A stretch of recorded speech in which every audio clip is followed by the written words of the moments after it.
경남의 물가는 지난 5년 동안 이렇게 올랐는데 언제 투자하는 게 좋냐면 그 중에서도 경남에서도 1등이 어디에? 거제는 지금 바닥치고 반등 시작했습니다. 살짝.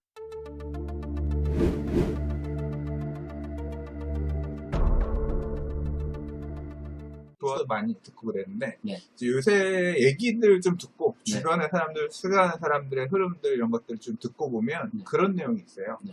서울은 너무 비싸다. 그렇죠. 서울은 너무 비싸기 때문에 네. 뭔가 좀 대체 투자처. 네. 나는 그러니까 지금 규제가 너무 많고 그렇죠. 하기 때문에 좀 규제가 상대적으로 좀 없으면서 갈 수 있을 만한 데가 없냐라고 네. 하면서 네. 지방 투자, 지방 부동산 시장에 관심을 가지려는 분들이 덜어 있습니다. 네. 그 중에 일부는 뭐 수도권. 네. 으로 가려고 이제 이 순환매라고 하잖아요. 네, 네. 누구는 매수의 흐름이라고 하더라고요. 어떻게 보면 매수의 흐름일 수 있어요. 그렇죠. 서울이 너무 비싸니까 내가 가진 돈으로는 더 못 사겠고 그렇죠. 뭔가 더 하고 싶은데 네. 서울 말고 서울이 아닌 지역에 그래서 이제 경기 수도권을 보는 분도 계시고 아까 인천을 보는 분도 계시고 네. 또는 한편으로는 네. 아예 그냥 네. 아예 무기를 돌려서 아까 지금 우리 경남 미분양 사례도 봤습니다만 네. 경남 이만큼 빠졌으면 충분히 빠진 거 아니야? 네. 라고 해서 한번 베팅을 해볼까 가시는 그렇죠. 분들도 있을 텐데 네. 자, 이 데이터를 통해서 네. 서울이 아닌 네. 다른 지역에서 네. 좀 여기 정도면 상대적으로 좀 여러 가지 지수, 저평가 지수를 봤을 때도 상대적으로 기회가 있어 보인다. 네. 딱 목적은 그겁니다. 네. 리치고님 네. 서울 말고 네. 수도권 또는 지방에서 네. 좀 저평가된 지역들을 네. 몇 개만 골라줘 보세요. 네. 일단 데이터 출처는 이제 한국감정원 기준으로 한번 해볼게요. 네. 한국감정원이 이제 시군구가 200개가 넘습니다. 네. KB로 하면 180개거든요. 네. 그래서 시기가 좀 다르구나. 예, 다르죠. 네. 찍었을 네. 때. 요거는 매매가 전세가 기준으로 그렇죠, 그렇죠. 나오는 네, 거죠. 맞습니다. 네. 왜 나와? 네. 일산도 나오네. 네. 네. 자, 여기서 물론 이거를 사란 얘기는 아니에요. 네, 그렇죠. 그렇죠. 사란 아까도 우리 얘기는 봤으니까. 추천 얘기가 아닙니다. 네. 그냥 실제 사용가치인 전세 대비해서 매매가가 지난 한 5년 동안 저평가된 지역이 어딘지를 보여주는 거예요. 예. 어떤 상승의 에너지가 쌓이고 있는 지역이라 보시면 되고, 뭐 당장 이렇게 투자를 해야 될 그런 지역은 또 아닙니다. 이 그릇이 얼마나 큰지를 몰라. 그릇 그렇죠. 사이즈가 그렇죠, 그렇죠. 지역에 따라서 예, 요만한 예. 그릇이면 차고 다시 올라갈 거고 그렇죠. 이만한 그릇이면 네. 아직 한참 더 그렇죠, 그렇죠. 한참 더 저평가된 네. 후에부터 차고 네. 올라갈 거고. 네. 그러니까 사고 나서 떨어지는 거야 계속. 그렇죠, 그렇죠. 어느 지역은 그래서 사고 나서 오르지는 거. 그래서 크게 이제 시도 기준으로 말씀드리면 지금 관심을 어디에 두시면 좋냐면 네. 경남. 자, 이번에는 이제 물가 대비해서 과연 어디에 어느 지역들의 아파트 가격이 저평가가 되어 있는지 좀 보도록 하겠습니다. 지난 한 5년 정도를 가지고 비교를 좀 해보도록 하겠고요. 자, 보시면 1등이 어디냐면 경남이에요. 1등이. 네. 예, 1등이 경남 지금 18.1% 정도 저평가되어 있습니다. 물가 대비. 물가 대비해서. 그러니까 물가는 지금 경남의 물가는 지금 지난 5년 동안 이렇게 올랐는데 아파트 가격이 이렇게 꼭 빨아졌네. 그렇죠. 네. 그리고 언제 투자하는 게 좋냐면 얘가 이제 계속 내리고 있는데 이 내린 추세가 멈추고 이렇게 올라갈 때 올라가는 반등한다라고 하면 그렇죠. 네. 그리고 그때 이제 아파트 그렇죠. 미분양 얼마나 소진되는지 그렇죠, 그렇죠. 따져보고 그렇죠. 네. 그 중에서도 경남에서도 1등이 어디에? 거제. 거제는 산업이랑 또 근데 거제는 지금 한국감정원 데이터를 보면은 거제는 지금 바닥치고 반등 시작했습니다. 살짝 시작했어요. 네. 그리고 한국감정 데이터로 보니까 몇십 프로, 40%가 저평가 되어 있어요. 40%. 굉장히 높습니다. 엄청나게 높고, 이거 한국감정원이 조금 어떤 실거래가를 조금 더 반영을 하는 걸로 판단이 되거든요. KB보다는. 그렇다고 보면 이미 이제 일부 거래가 거제에서 보였다. 잘 나가는 아파트들은 이제 상승 쪽으로 많이 가고 있다는 거고요. 그렇다고 놓고 보면 지금 거제는 어떻게 보면 상승의 좀 초입기로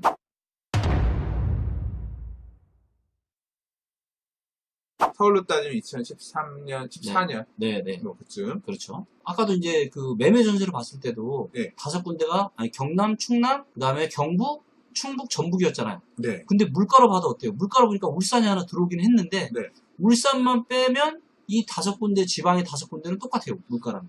얘네가 엄청 폭탄 맞았다는 소리네. 그렇죠. 네. 그러니까 얘네가 폭탄 맞은 부분이 그렇죠. 물가는 그냥 어차피 사실 비슷하게 움직였을 텐데 맞습니다. 얘네가 엄청 폭탄 맞았기 그렇죠. 때문에 네. 이렇게 지금 빠졌다. 그리고 이렇게 폭탄을 맞은 게 뭐 지역 경제나 이런 것도 있긴 하지만 사실 입주량이 너무 많았어요. 많아도 너무너무 많았어요. 많이 때려지는 거예요. 근데 그게 이제 거의 다 끝나가고 있어요. 소화가 올해부터 시작을 해서 충남 이미 다 끝났고요. 네. 거의 다 끝났고요. 이 5군데 지역이 올해 내년으로 해서 계속 이제 입주 물량이 거의 다 소진이 됩니다. 그러니까 상승의 에너지가 이제 다시 돌아올 가능성이 굉장히 많은 거죠. 이쪽에 계신 분들은 좀 힘내셔도 될 것 같고요. 사실 아예 없다. 서울이랑 달라서 네. 서울은 규제 지역이 바로 작동하면서 양도세 중과가 되지만 그렇죠. 경남 이런 데는 아마 약투기 가지고 지정 안 된 데 경험이 없는 없죠. 지역도 많을 거예요. 아유, 그럼요. 그러니까 그런 데들은 네. 팔아도 중과가 없으니까 60%, 70%씩 네. 오를 때도 60%, 70%씩 올라버리니까. 근데 네. 평균 가격이 그 정도 오르면은 네. 잘 나가는 데는 뭐 2배, 3배씩 올라가는 거잖아요. 그냥 그러면 그런 데들은 먹고 털어도 그렇죠. 세금이 중과가 그렇죠. 없으니까 맞아요. 오히려 네. 또 치고 빠지고 이런 건 나을 수도 있겠다. 그렇죠, 그렇죠. 네. 그런 측면에서 또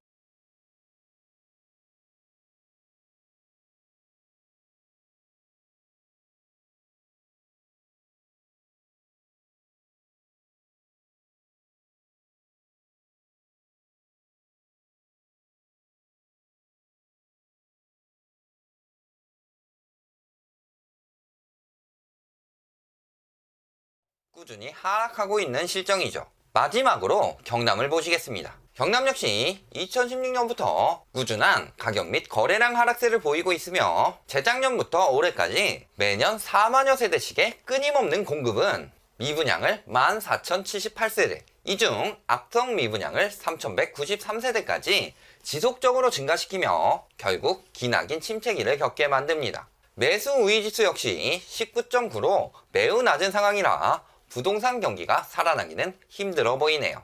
최근 울산과 같이 조선업의 화랑세로 거제가 살아난다는 이야기도 있었으나 재작년부터 이어지는 인구 감소 및 1,400세대 이상으로 급격히 늘어난 악성 미분양으로 결국 8월부터 다시 하락세를 보이고 있는 상황입니다. 얼마 전 다루었던 창원 역시 2016년 4월부터 하락 중이며 미분양 역시 5,900여 세대까지 늘어나며 경남 미분양의 원흉이 되고 있는데요. 역시 부동산 경기가 좋지 않으니 조금 더 저렴한 기매 방면으로 인구가 유출되고 있는 상황이고요. 특히 창원 192채 갭투기꾼 등 창원과 거제에는 스타 강사 작전설까지 돌 정도로 갭투기 수요 유입이 많이 심각했었는데요. 거제는 내년, 창원은 내후년 입주 세대가 없다는 식으로 공급이 부족할 것이라고 유혹하여 갭투기를 유도한 것이었죠. 하지만 일자리 감소의 여파와 수출 부진으로 인한 산업단지 침체로 인구는 꾸준히 감소 중이며 실수요가 줄어들에 따라 이어지는 전세가 하락, 그리고 이로 인한 역전세난으로 두 지역의 경매는 점점 늘어나고 있습니다. 매매가 하락, 미분양 증가, 경매 물건 증가로 수요보다 공급이 훨씬 더 초과한 상황이니 내년이나 내후년에 입주 아파트가 없다고 해서 상승한다고 보기는 매우 어렵겠네요. 오히려 지속적인 하락으로 건설사들이 꺼리는 지역이 되어서 입주가 없어진 것으로 보이며 공급 부족으로 상승을 꿈꾸기보다 도시 노후화로 인구가 유출되면서 생겨나는 수요 감소로 인한 더 큰 하락을 걱정해야 될 때죠.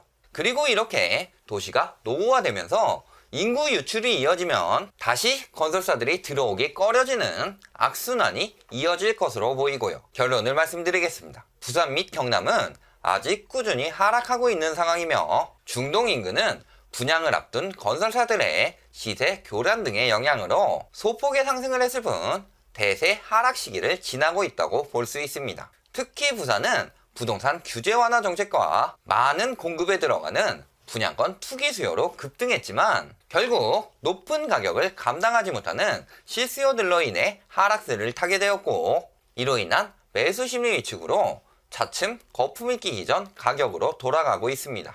그리고 경남은 산업경기 침체로 인한 일자리 감소로 점점 더 하락하고 있으며 몇몇 지역은 이 와중에도 갭투기까지 들어가면서 생겨난 경매 속출로 인해 이는 가속화되고 있고요. 조선업 화랑으로 울산 및 거제가 회복된다고 하지만 결국 조선업 수주 1위 자리는 다시 중국에게 내준 상황이며 이미 거제는 하락하고 있습니다. 그리고 소폭의 상승세를 보이고 있는 울산 역시 고분양가를 위한 건설사들의 시세 교란으로 보여 분양이 마무리되면 다시 하락세를 탈 가능성이 굉장히 높고요. 서울 및 수도권의 규제가 심해지자 대대강을 필두로 비규제 지역이나 규제가 덜한 지역에서 풍선 효과로 투기 수요들이 유입되는 지역들이 있습니다. 이런 지역들은 투기 수요들의 유입으로 상승했다가 추후 투기 수요가 유출되면서 가격이 빠지면 유입 전보다 훨씬 더 큰 침체기를 겪게 되니 피해야 할 지역들이죠. 최근 울산 방면부터 회복세에 들어갔다는 기사를 건설사의 앞잡이인 몇몇 언론들이 내고 있지만 현실은 그렇지 않으며 결국 실수요들의 거래가 활발해지기 전까지는 살아나기 굉장히 힘듭니다. 부산의 경우 2014년부터 꼈던 짙은 거품이 빠지기까지 제조업 위주로 발전했던 울산, 경남의 경우는 제조업 침체 및 수출 문제가 해결되기까지 하락세는 지속적으로 이어질 것으로 보이며 이쪽에 실거주로 보시는 분들은 그 문제들이 해결되기까지 기다리며 관망하시는 것이 올바른 판단이라고 생각합니다. 오늘도 시청해주셔서 감사합니다.